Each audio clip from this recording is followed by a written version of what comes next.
Welcome back to the With Joe Wehbe Podcast. This is a kind of recap and reflection episode on episodes 73 to 84, which were all thematically related. And they were basically, I guess we could say they were about mainly our conscious selves, like the part of us that we're kind of aware of and can hear, so to speak, and our existence. Obviously, that's quite deep, but I find that these are super important questions, and they relate to, I guess, purpose, finding our sense of duty, and be able to kind of see and understand the world we're in. These questions, and I guess some of the ideas I explored were especially at parts very Eastern in nature, very, what a lot of people understand, the kind of a lot of Buddhist ideas, certainly influenced by some of that reading. But I do believe that even though they are kind of they're observational, okay, breakdown of, I guess, how we kind of think and be. But I also think that they're very helpful, and they're really good things to be aware of because they help give us perspective. So I guess to recap, a part of what we talked about is that we're not necessarily just this individual, completely autonomous, uncritical, uncompromising voice, and the voice that we hear in our head. But that voice is really comprised of so much. Right, I talk about it right now as the conscious self, right? That part of me that's talking right now, that's sending the words down, is not completely autonomous and freely chosen, right? So everything I'm talking about, as I just said, has been composed by stuff I've read, experiences I've had, and then kind of the mixture of the two into a sort of cake of an idea. So it's the combination. Everyone who reads the same thing doesn't react the same way, right? And that's why we have angry Twitter and Facebook comments. So it's always subject of what people have experienced, plus, what the stimulus in the environment is, say something that's read or heard. Then you layer on all the other factors, cultural, environmental, all the other and genetic, biological, all these other factors. So there's so many different things that constitute who you are. So then we kind of talked about a lot this paradox of our free will. So you can get caught in kind of deterministic kind of framework here, which is the idea that, the question around, are we determining what we do in our life, or do we have the illusion of free will? And so it can be quite confusing, because if you think you don't have free will, you kind of put your hands up and say, well, I killed that person, but I'm not in control. Or, I cheated on my wife, or I cheated on my husband, but I'm not in control. It's probably not a very accurate or helpful way of thinking, even if that were true. Though I guess my understanding of it, and the best understanding I've managed so far, and what I find helpful, is to think of it as what I call the coach analogy, the sporting team coach analogy, which is there are all these factors that do constitute and comprise the you and influence the you as you are. You may not be fully aware of them all. Maybe you never will be. But you can influence and impact the parts, right? The coach is not on the pitch in soccer or basketball or rugby or netball or any team sport. Well, usually, obviously. The coach is on the sideline influencing the players, preparing them beforehand, right? Giving them a system to play in, a style of play. So what does that mean practically for everyday life? If you think about it, I can't, for example, naturally wake up at 5 a.m. tomorrow morning, and I can't naturally be less afraid of heights or having a gun held to my head tomorrow, or maybe ever. So it's not like thought change. The loop doesn't work that quickly, but what we can do is influence the environment around us, right? You set an alarm. It's something that you've kind of outsourced waking yourself up to. That's a very simple example of a system and environmental stimulus that's meant to change you, right? You choose to read certain things. You choose to listen to this podcast. You maybe ask people for advice instead of letting your own thoughts stew, and you get other perspectives, right? You move to a different community. You move to a different area. You go to a different school. So you can manipulate the environment around you, and you can slowly condition and train Astro the dog and kind of make change that way. So you're using the environment around you. A dance choreographer creates these really intricate things that are way out of their personal control, elaborate dances, but it's through training and sequencing and combining elements into a whole that is desirable, that the individual can't facilitate on their own. If we lived in a vacuum, we wouldn't have, if we were just people that floated out in space and weren't ever able to communicate and talk to one another, we'd never learn language, we'd never learn these ideas. So it's this whole dance between, it's all built on, all our ideas are sourced from the environment around us. What I guess changes is how we're able to specialize it over the course of our lifetime to us, to suiting the best ideas we have at that point in time. So we really dived deeply into that idea in those from episode 73 to 84. That's really what we dived into, and that was the kind of overarching analogy for it that I find works for me quite well. And it's probably a challenge to the way you normally think about yourself. So if you had a list of when's this episode going to be out? Early February. So sorry, it's kind of early mid-Jan when I'm recording. So a lot of people are doing goal setting and thinking about their year and New Year's resolutions and how their business is going to go this year and all that sort of thing. And I guess you're a person with very individual specific goals and ambitions and drives at the moment, right? You want to see this happen, you want to see that happen, you want certain things for yourself. When you think about yourself and your conscious self as this weirdly constructed voice, it's kind of like the team. It's like all these moving parts you don't directly control, but you kind of indirectly create change in you and grow you. It's super dynamic and interesting because then it sheds a new light on all the things you want. So will you still save up for a car this year when you think about the deeper construct of who you are and why you might be here?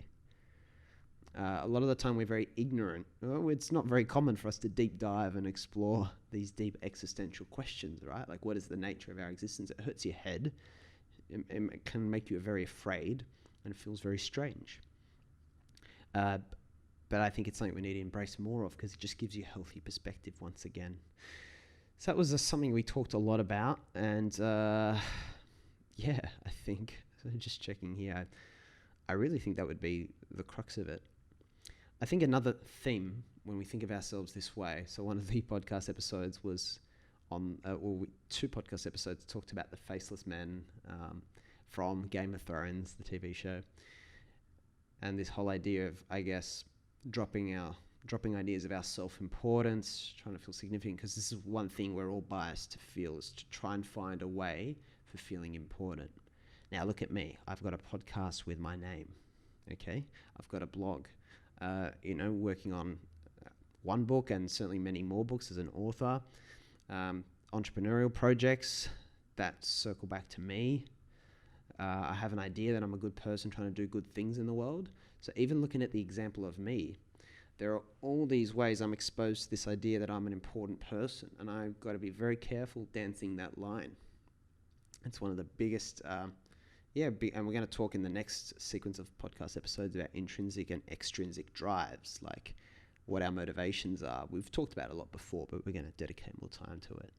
And so it's really interesting. Like, you've got to question very often, in my opinion, am I just doing it? All of us want to feel like we're creating impact. Most of the people listening to this podcast anyway want to feel like we're doing good in the world, that we're good people. And I'm like you in that way. But that's why I've taken a kind of what my friend Michael calls the helicopter. So getting in the helicopter every now and then, going up above and then looking down at yourself somewhat objectively and thinking about, wow, who am I as a person? I'm watching this person Joe go around and do all these things. What sort of person am I? Where can I admit that there is a need for self-importance, and where is it okay? But I guess the reminder, I guess, hopefully today for you when you're listening to this is just an opportunity to just drop that idea of the need of the self-importance.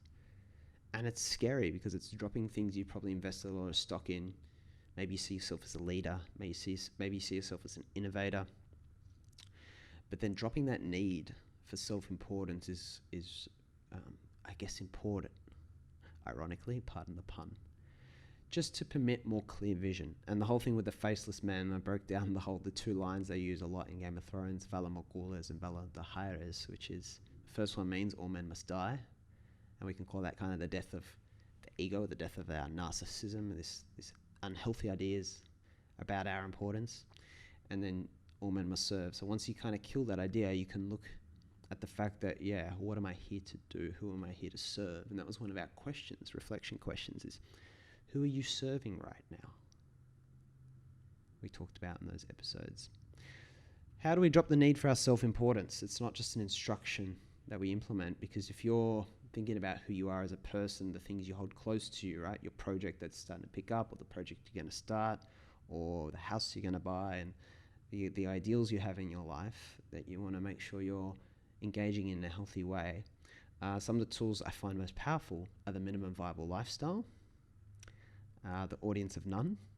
So the audience of none hasn't been recorded yet as a podcast episode. The minimum viable lifestyle, we talked about episodes 1 to 3, the foundation, because they're so foundational, obviously enough.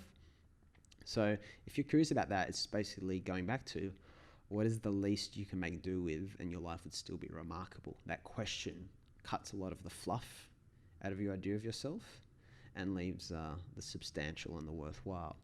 And the key with minimum viable lifestyle, the easiest part to do is think about how much income you need. That's only the first step, all right? Income is easy to be modest and humble about. Like, oh yeah, I only need $25,000, $30,000, $50,000 a year to live on.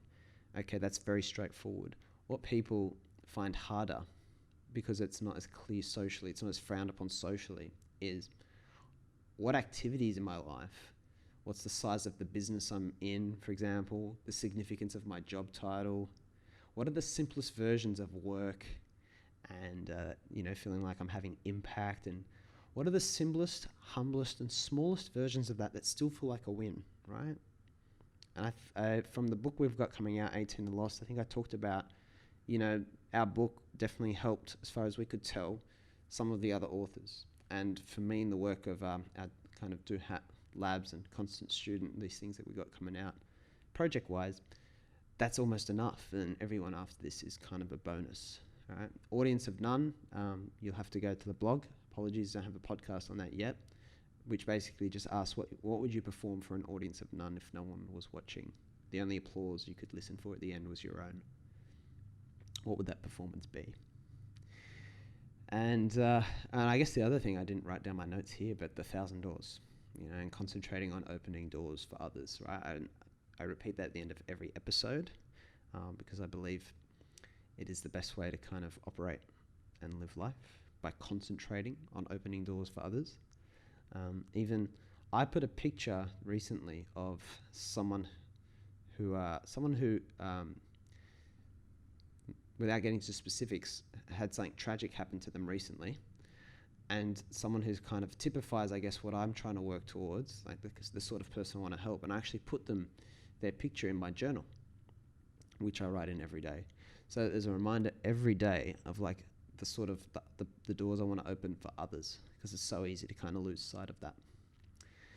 And I guess the whole point of, all men must die, and the idea of the narrative of ourselves, when we consider what this conscious voice in our head that wants all these things, influenced by Astro the dog, wants, and when we can manage or kill or whatever it is, that image, that ideal, that warped ideal of our lives, we can instead focus on the pure and more genuine and humble part of us that wants to serve others.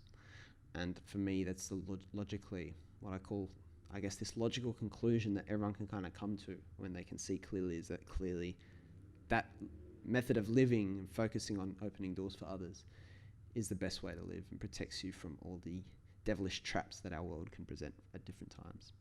So that's a reflection on those episodes. I don't know if you've just jumped to this or you've already listened to them, but you can kind of go back and see which of those episodes might be worth going into more specifically. But yeah, we'll be moving on, talking about intrinsic and extrinsic drives next, which I'm really excited for. I think that's high powerful. And this was very philosophical and high level and deep and, but intrinsic and extrinsic is sort of very, very everyday, very, very relevant to goal setting, ambition, because I know there's a lot of high achievers and high performers, or in building rather, or already established, that listen to this. And so those are some of the biggest lines to kind of dance on, the intrinsic versus extrinsic. So super excited to go into that next. But apart from that, thank you very much for listening, as always. Everything else can be found on the website, www.withjoewehbe.com. And just remember, obviously, I've already said it for this episode, but concentrate on opening doors for others. And I look forward to seeing you again tomorrow.